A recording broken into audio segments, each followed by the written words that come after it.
গরমের দিনের খাবার পান্তা ভাত আর চিকেন নিয়ে বসে পড়েছি। সাথে আছে দুটো কাঁচা লঙ্কা আর স্যালাদের মধ্যে আছে শসা। কারণ এখন বুঝতে পারছি, অনেক দিন আগে কেরালায় গিয়েছিলাম কর্মক্ষেত্রে। তো সেখানের সবাই, ওখানকার মানুষ বেশিরভাগই গরম ভাতের ভিতরে জল ঢেলে নেয়। তখন বুঝতে পারতাম না, কারণ সব জায়গা থেকে কেরালা একটু গরম বেশি। এখন বুঝতে পারছি আমাদের এখানে ধীরে ধীরে যে মানুষ পান্তা ভাত কেন খায়।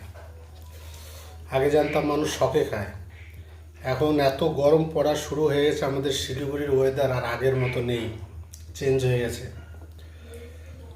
এত গরম পড়া শুরু হয়েছে, এখন আর জল ডালা ভাত খাওয়া ছাড়া আর কোনো উপায় নেই।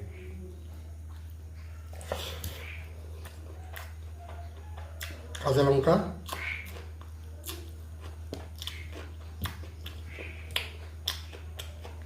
আর এদিকে আসে চিকেন, দেশি চিকেন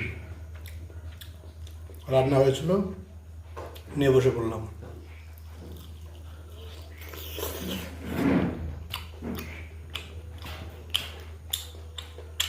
শসা,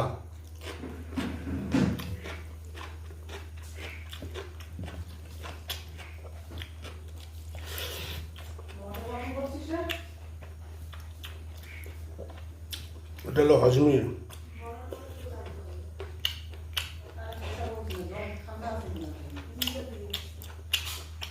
যে কোনো বাঙালিদের কাঁচা লঙ্কা না থাকলে